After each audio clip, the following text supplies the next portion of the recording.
Have you been thinking of how to create a website using HTML and CSS? Then this video is for you. Watch to the end, because by the end of this video, you'll be able to create a website using HTML and CSS. So what's the first step? Our first step is to use a particular code editor. Use any one of your choice. So I'm using Visual Studio Code. So we'll create two files, HTML file and CSS file.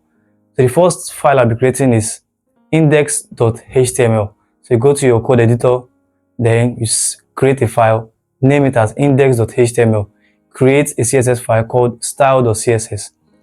Now let's go to our HTML file. In our HTML file, we'll create our basic HTML document.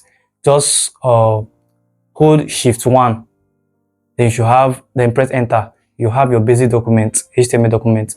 Then in the body area, we're going to create our first code. So we are going to be creating a paragraph.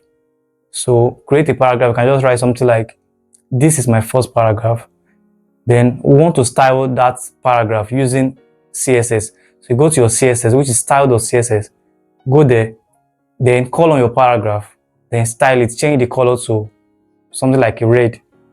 So I believe with this, you have a background knowledge on how to create a website using HTML and CSS. If you like this video, give it a like, comment on the area you do not understand, and also subscribe to my YouTube channel. Share this video to your friends, to your loved ones, so that they can also benefit from this video. Thank you very much for watching, and see you in the next video.